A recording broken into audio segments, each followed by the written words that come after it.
A person in a park ranger uniform and hat stands at a microphone on a stage with a colorful striped blanket backdrop. They hold a microphone to their mouth, appearing to begin speaking.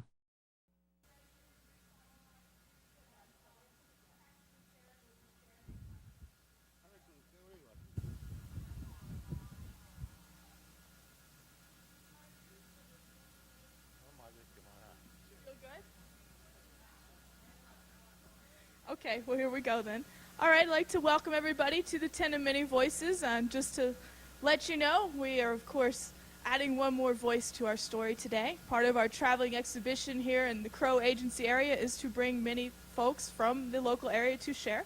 And so today it is my great pleasure to introduce Sharon Stands-Over-Bull and Patrick Stands-Over-Bull. Tell you a little bit about our presenters today. They're going to be talking about Crow history and lore. And Patrick, right here to my left, he has been a past co-tribal chairman. He has his Bachelor of Science in Secondary Education and has taught for many years at the Plenty Coupe High School. At the high school, he taught history, social studies, and Crow studies. He's also an ordained minister of the Pryor Creek Christian Center. And so it's a real honor to have you here, Patrick, today. And then I'll let you know a little bit about Sharon. Sharon Stands-Over-Bull has her bachelor's from Eastern Montana College.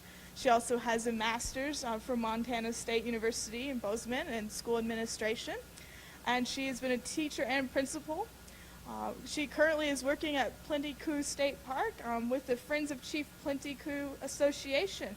She is also an ordained minister, so we have some wonderful folks here that wear many hats here today in the 10 of Many Voices.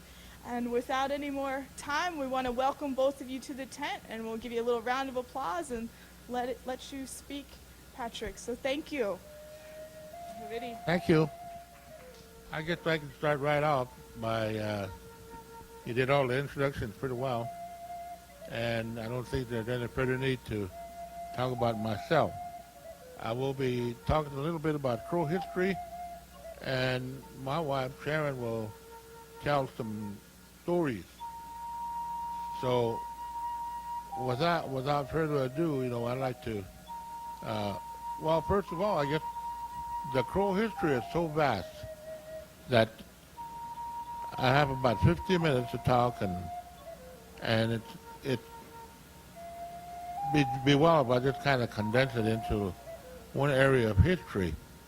One of the things that's important in our history is that the Crow Reservation, one of our tribal chiefs way back in 1500, name was No Intestines, No Vitals. He's the one that kind of found a place. A person in a light blue shirt sits on a dark stage, holding a microphone. Behind them is a colorful woven blanket with geometric patterns in blue, orange, and rainbow stripes.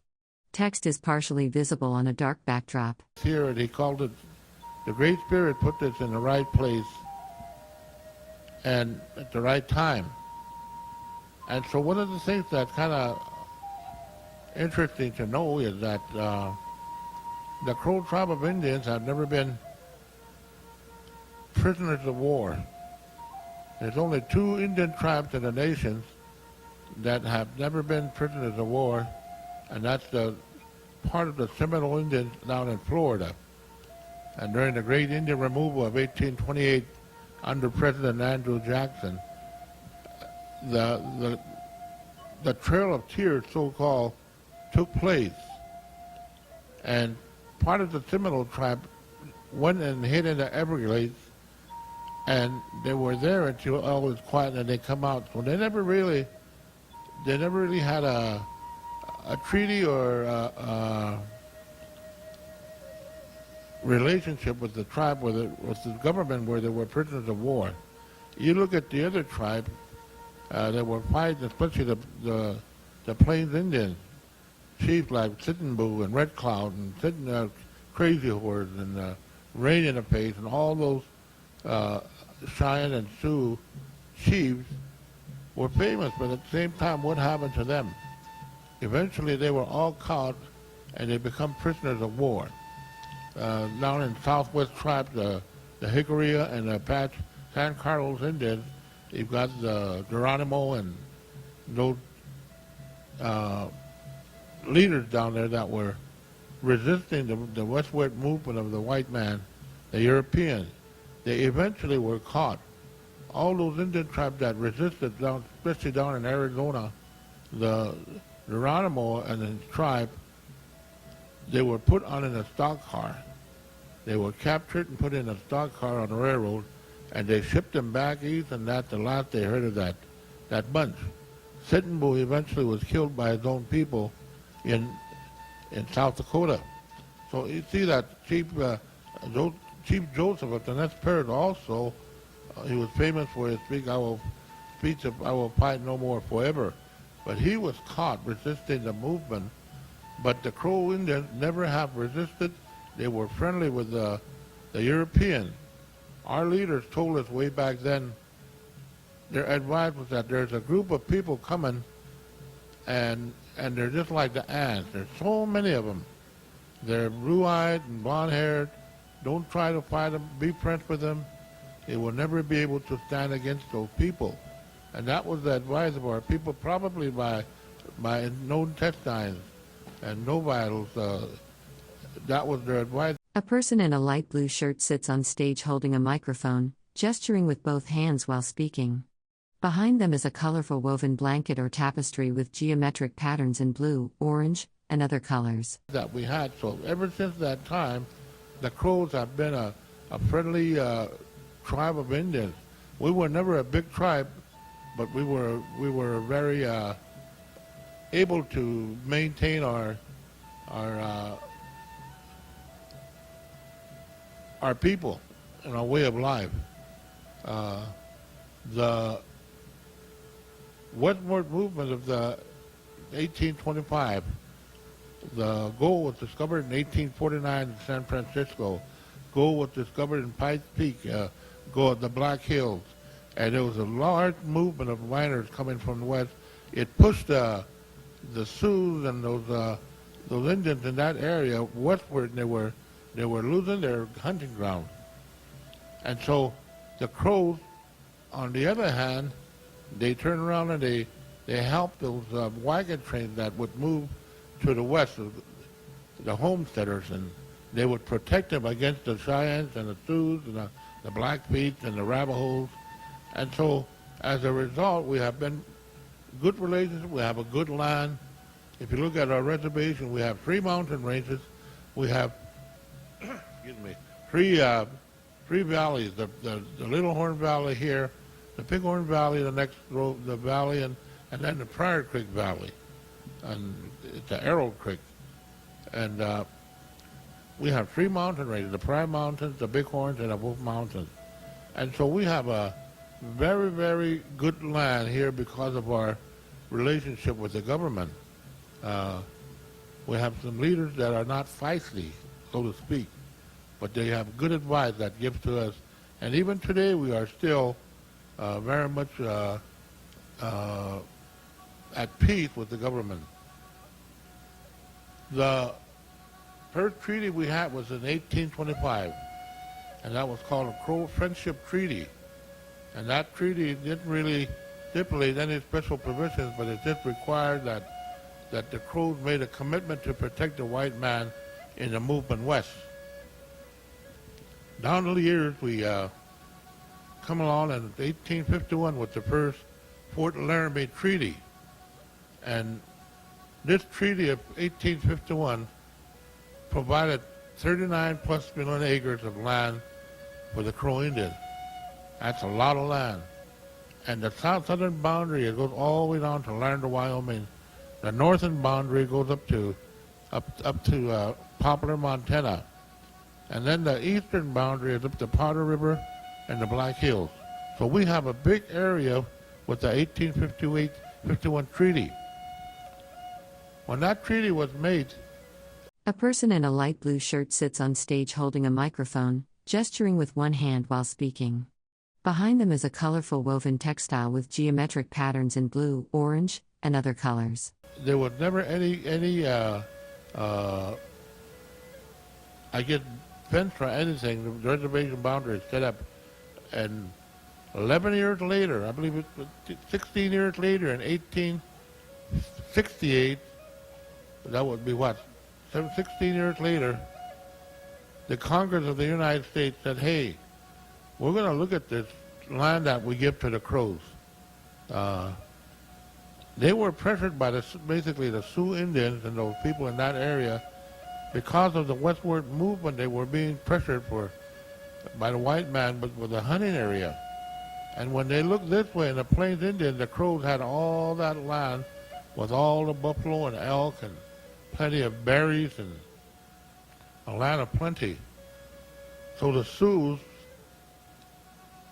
and the Arapahoes and the Shoshones, the Blackfeet, they connived and they got together and they tried to wipe out the Crows, and this is the result of this battle you're going to see this afternoon, Battle of the Arrow Creek. And that was one of the results of the Plains movement, the Plain warfare, the Plains Indians. And Congress looked at that, the pressure from the Sioux. The Sioux are a big nation. They convinced the government that, hey, look at the Crows got too much land. They've got too much hunting ground. Why don't you cut some of it off and give us some? And they were already talking treaties at that time in the 1850s. And so they went back to call the second Fort Laramie Treaty, and they called all the Indians down there, and our chief sits in the middle of the land, or Chief Blackfoot. He took a delegation. They went down there, and they cut from 39 million acres, they cut our land back to 9 million acres. They took 30 million acres away. And what's really amazing about this story is that the Chief Blackfoot and his delegation did not really understand what was going on. Their interpreter was a Frenchman named Ching. I forgot what his first name was, Ching, and he was a half-breed Frenchman interpreting for us, and he was the one that wrote all the provisions in that 1868 treaty. 1868 treaty, that's 17 years after the 1851. Congress said that it never ratified the 1851 treaty. So we're going to take 30 million acres away to provide more acreage, hunting ground for the other tribes. Well, they came back, and about 4 or 5 years later, the Crows had a meeting. A person in a light blue shirt and dark pants sits on stage holding a microphone, gesturing with one hand while speaking. Behind them is a colorful woven blanket with geometric patterns in blue, orange, and other colors. And they begin to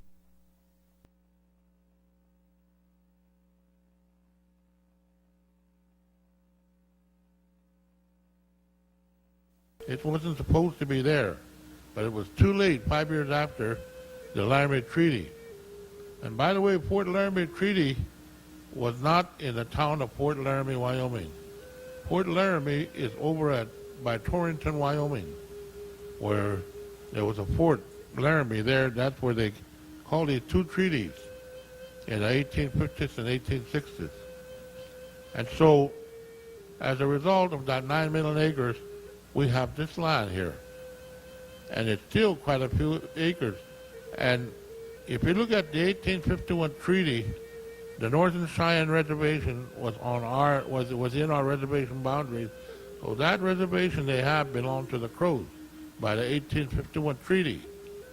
And so a lot of arguments can be put up today, but it's a lot of water under the bridge also.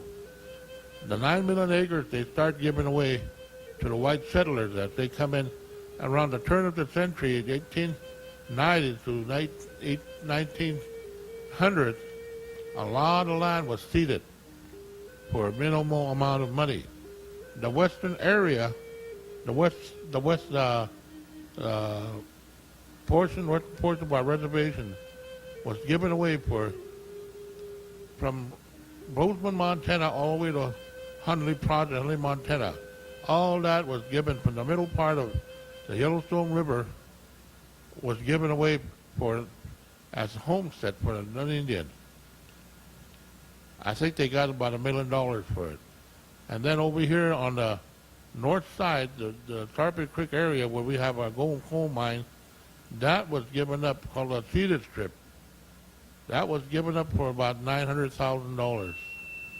And that money were used to build this canal. They were already projecting to build the Yellowtail Dam. And up there they built that canal, and they paid the Crows. They took their own money and they pay them 25 cents an hour using horse teams to build that canal. And when you think about those things, it kind of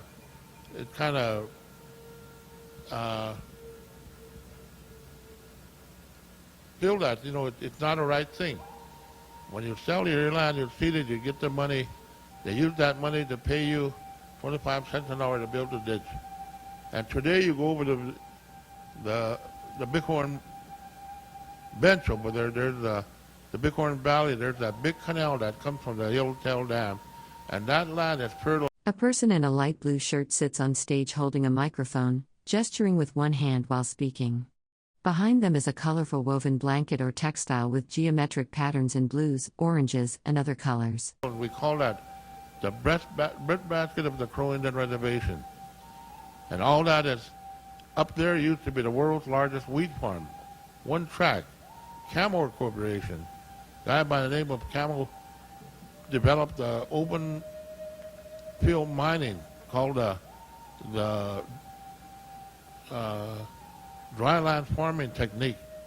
He developed that technique to create wheat in that area, and it was from the Bighorn, foot of the Bighorn, all the way down 50, 60 miles below past Hardin. That also used to be one track of wheat fields. Even the Russians and the Chinese would come and listen, look at that place, and they wanted to know how to develop agriculture in their land, in Russia and China. So you see there's a lot of good things. It was the blessings of the Great Spirit. When we see these things happen, No Battles was probably a prophetic chief. When he said that this land is in the right place, it became that way. Today you look at it, we have our eastern part of the reservation is underlain with coal. There's a lot of, from Billings, Montana to Sheridan, the bottom of the ground is covered with natural gas. We have a few spots of reservoirs of oil within our reservation. We have our Pryor Creek oil field that's been producing for many years. But see, this is why when the chief said it, the Great Spirit put it in the right place. We were blessed, I guess, by saying that we listened to our chiefs at that time. Even to this day, we still listen to those chiefs. I was going to talk about Chief Pentecost, our last chief of the Crows, but time is running out. And we are a blessed people here. We have coal, we have water, abundance of water. We have all kinds of minerals underlaying this reservation. All we have to do is develop it.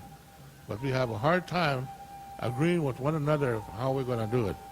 It's been 30 years that we talked about developing. We only developed one coal mine, and that's over at Pryor Creek.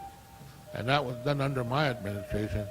But nothing happened since then. For over 30 years, this reservation stagnated. No development, nothing going on. No water compact. But see, this is a blessing that we're not taking advantage of, this blessing of the Great Spirit. We have very rich land. We have agricultural land that is all over, the wheat and alfalfa and all over.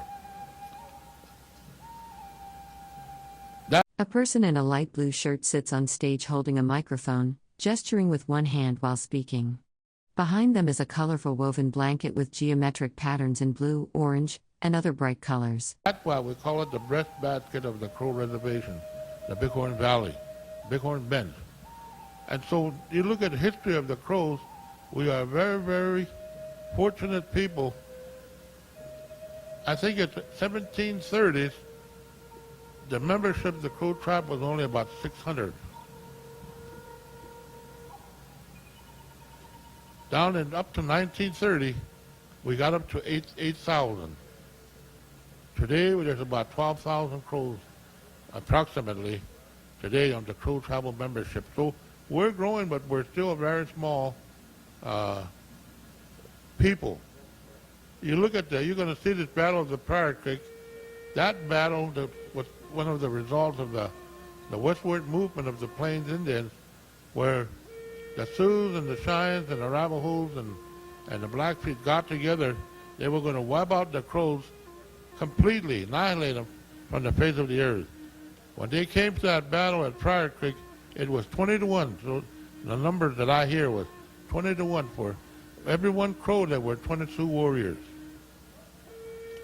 But the men held on, and that's why today we're still a people that are still blessed, who are still enjoying the fruits of the blessings of the Great Spirit.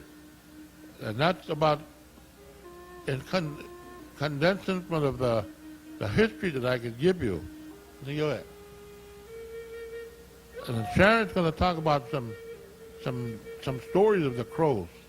Some are legendary, some are fiction, but I believe that these stories have taught us, our young people, a lot. Like I said, I taught high school for 20 years, and a lot of these Indian stories and allures have been a great benefit of our young children to learn about their history. Old Man Coyote. I was going to talk to you about the Star Boy, a guy by the name of Kalishwabida, a grandma's kid. Or he's also known as Iwikidu. And he was a young boy that was raised by his grandma. And eventually he originally originated from up in the Star people. And she's going to talk to you about it. It's a good story. Remember that name, Iwikidu. You don't hear that much. There's a lot of Crow storytellers on this reservation, but I don't hear too much about Iwikidu. You can hear about Kalishwabida, Grandma's boy, but she'll tell you about it. There's also stories about little people with the Pryor Mountains. I'm going to be talking about these when I speak over at Pompey Spiller this coming weekend. I'll be speaking there on Saturday and Friday. A person in a light blue shirt sits on stage holding a microphone, gesturing with one hand while speaking. Behind them is a colorful woven blanket with geometric patterns in blue, orange, and other colors. Dark text is visible on a panel to the right. At Pompey Spiller, and I will be speaking on some of these stories about the little people and the Bighorn, how the Bighorn River is named. It's a story about the little boy that was thrown over by his stepfather, and he survived. He was hanging on the cliff for many days, and some Bighorn sheep came and rescued him, and they gave him the medicine, and the name of the Bighorn derived from that episode of history. The story goes that if the Crows ever lose the Bighorn River, that's the end of the Crow people. So there's a lot of stories to tell, to share with the people of America. Thank you. I'll turn it over to my wife to hear story. It's kind of warm here.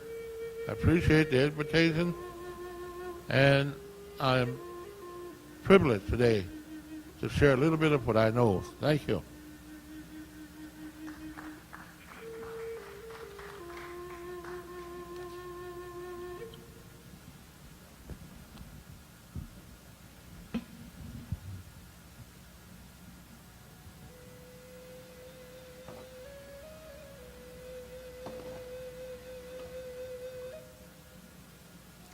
Good afternoon. We are surely in a season of summer. It is very, very warm, but this is what summer is all about, and it's a privilege for me to come and have the opportunity to be a part of this Lewis and Clark gathering, Corps of Discovery 2. We as a Crow people over the years have been known to be a people where the women are very important.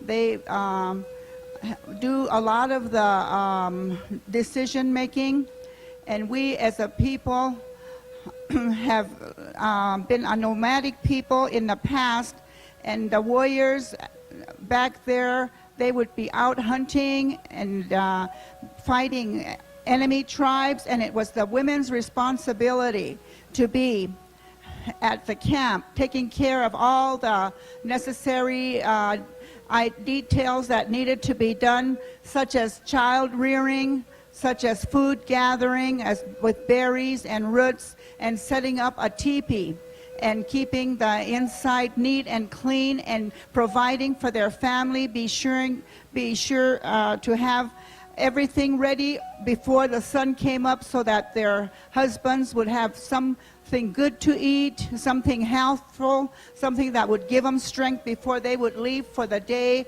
as they went out to either hunt or to fight enemy tribes.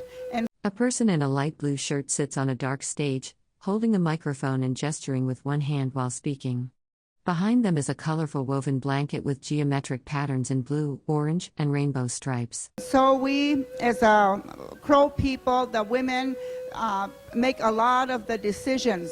And today we always talk about how the woman in the home is the one who takes care of the household, the finances. And the other day we were talking about that, and one man thought, well, he didn't know if that was really true. But I believe for the majority of Crow households, it's the woman who is in charge of many of the things in the home. And so today I just wanted to tell you about a story that my husband just touched on very briefly. We were on our way to Bozeman, Montana many years ago, and as we were going through on the highway, my mother looked to the left. She and I were together, and she said, "Those are the Crazy Mountains." And I'm going to tell you a little story about the Crazy Mountains. And so as I listened, she told about the time that the Crows were camped around the Yellowstone River. We as the Crow people know Yellowstone River as the Elk River. That's the name of Elk River to us Crow Indians. And there's an encampment that was always held right at the edge of the river in a certain area near Livingston, Montana. And every year the Crows would end up there for a period of time, and they would camp there. And I imagine the times that they were there were in times of summer. Well, on this particular summer day, one of the men of the village decided, well, he was going to go on a vision quest. And so preparations were made, and he went in a sweat bath and got himself cleansed, and the elders prayed with him, and so he made ready to go. And finally, I believe it was the next morning, he left. And he went up towards the Crazy Mountains, not taking anything with him, just as he was. And he continued, and he walked for I don't know how many days without food or without water, but he was seeking a vision. He was seeking the Great Spirit to lead him to a place where he could come back and tell his people what he had heard. And so as he went and continued on up toward the crevices of the mountain and continued on, for some days he became so faint that he finally just keeled over and fell into a crevice with a rock overhead. And so he lay there for some time. And while he was in that area under that rock, he was in a trance, and he then had this vision, and a voice came to him. And the voice said, I want you to... A person in a light blue shirt sits on stage holding a microphone, gesturing with one hand while speaking. Behind them is a colorful woven blanket or textile with geometric patterns in blue, orange, and other colors. Listen closely, and what I tell you, you take back to your people who are camped there along Elk River. And so as he listened, the voice told him, there are many, many people that are coming, people that you have never, ever seen before.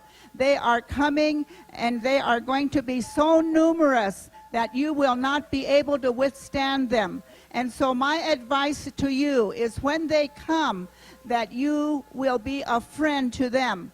And he gave him an illustration, like today, it must have been a hot day like today, and this voice said, when you see a buffalo carcass out on the prairie, and meat is just there in the hot sun, there will be flies that will be flying around this buffalo carcass. And pretty soon, as the flies are just swarming over this buffalo carcass, pretty soon these flies will lay eggs and they will turn into worms. And then pretty soon this buffalo carcass will be overflowing with worms. That is exactly what's going to happen to your land.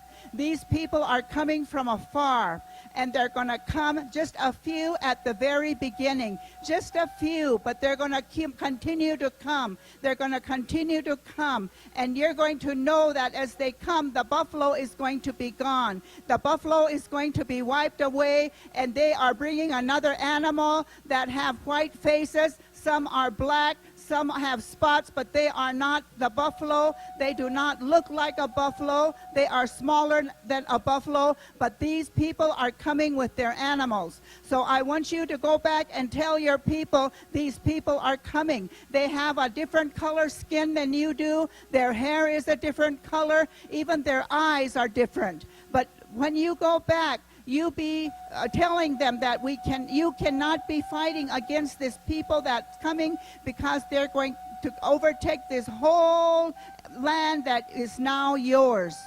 And so the man woke up from this trance, this vision, and he got up and he found enough strength to finally get back to the Crow village.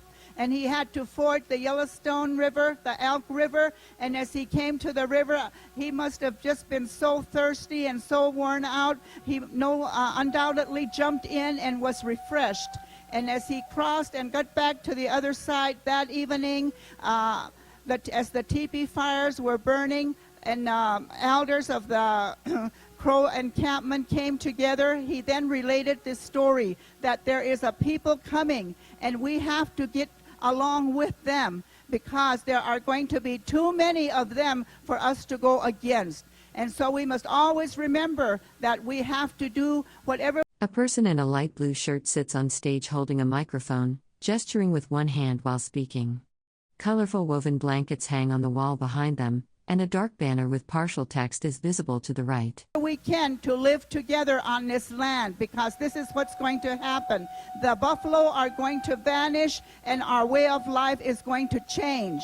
And so this was the advice given to him on his vision quest. He came and told his people, and I believe that may be one of the reasons today that we as the Crow people, the Crow nation, have never been at war with the U.S. government. And I believe maybe that's why today we live in a beautiful area. We have 3 mountain ranges. We have a blue river, blue water filled with fish that many come from all over the world to fish at. And truly what Chief Plenikoos said, we are in the right place. And so that's the story that I have of the time that my mother and I motored to Bozeman, and I've never forgotten it, and it all has come to pass. And so, as I mentioned, we are a matrilineal society. We women take the lead in many things, and even today that is the case. I believe it's us mothers that try to push our children on to get a higher education, to do what they can to that they would be successful in this time, in this world in which we live. I know that happened in my own family. My grandmother didn't have an education, but she worked as much as she could, and so she finally was able to send her children to go and get an education, and so they went on and got college degrees. And so today, this is what we need to do, is to encourage our young people to go and become skilled, that they will have a sellable skill, that they can be employed and be a contributing member of society, in the society in which we live today. Another story I just wanted to share was way back in the days when we were still a nomadic people. And the people would move, they'd follow the buffalo, and they didn't all stay together. There was the river crow and there was the mountain crow. And in this particular story, this is the story of a mountain crow woman. And she was a woman that was very, very exceptional. Everything she did to the best of her ability. If their lodges were all there and you went in her lodge, it was so neat. And even the buffalo shoulder blades that were used for cooking for eating as plates. They were so white and so clean. She did everything meticulously. Well, as they moved one day, it was a time of berry picking like it is right now. Our people out in the Pryor Valley are going out berry picking, and I believe this is happening throughout this reservation for service berries. And so it was at that time. And so they finally got moved to another place. And A person in a light blue shirt sits on a stage holding a microphone, gesturing with one hand while speaking. Behind them is a colorful woven blanket with geometric patterns in blue, orange, and other colors. people were setting up camp, and this woman was setting up her camp and getting everything together. And one of the women was so anxious to get to the berries. Oh, she just hurried, and she just put up her camp just haphazardly and as quickly as she could because she needed to get to the berries. And this other woman put everything up the way it should be and did things in order. But this woman, she just put her lodge up and put things in, threw things in there, and off she went over to where all the berries were. They were just hanging from the bushes, just purple and so inviting, and she was over there. And as they were still working, and this woman was over there trying to get as many berries as she could, she heard, the women at the camp heard a scream. They heard someone crying and yelling for help. Big Osada, Big Osada. And so here a bear had come. A bear had come, and so this woman that was so anxious to go and not waiting for the others went, and she was already very much injured and eventually lost her life. And I believe the message to this story is that we need to do things decently in order and wait for others, not always to be the first one to run and get as much as you can. And so that's the story about the berry picking at that time. I do have other stories that I plan to share when we get to Pompey's Pillar, but at this time I believe we have 10 minutes, and if there are any questions and answers, questions, we'll attempt to answer them, is what I should say. And again, I want to thank all of you.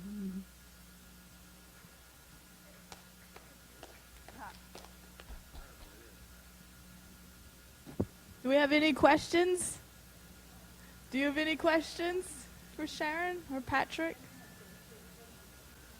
Well, I just feel that this is a beautiful endeavor. The Lewis and Clark expedition came, and as a result, I believe that we as Native people have had a change in our lifestyle, and today we are out in American society, being a part of this great nation, and we are so happy that things are going well for our people. People have jobs. We live in dwellings, not teepees, like we did back there, and it's wonderful to go and on a cold winter morning just turn up the thermostat, and house gets heated up and warm, and to turn on the faucet and to get running water. We have all the niceties that all Americans have, and that's a privilege to all of us. A person in a light blue shirt sits on stage holding a microphone, gesturing while speaking. Behind them is a colorful woven textile with geometric patterns in blue, orange, and other colors. I also would like to thank the group here for inviting us. I think we come from a special place that I should mention, Pryor. And we got the name Pryor from this group that came in 1806 when they were camped at Pompey's Pillar. One of the members, Nathaniel Pryor, came and explored Pryor Creek and all the way up to Pryor Mountains, and as a result, it's Pryor Creek and Pryor Mountains and Pryor, Montana. So when we were looking at this in our youth history class, some of the kids don't even know where the name Pryor came from. And when I began to tell them, they learn to appreciate that there is an ownership of this expedition for us Pryor people. We got our name from it. So again, I want to say thank you very much, and appreciate this time and effort. Thank you. All right. right. Well, with that, we too would like to thank you guys both, Patrick Stands-Over-Bull and Sharon Stands-Over-Bull, for coming and speaking in the 10 Mini Voices today. It's been a real privilege, and it's been really nice to hear what you've had to say and the stories you've shared. And I'm sure we all look forward to next week at Pompey's Pillar, where we'll get to hear a little bit more from both of you. It'll be really great. I do want to let everybody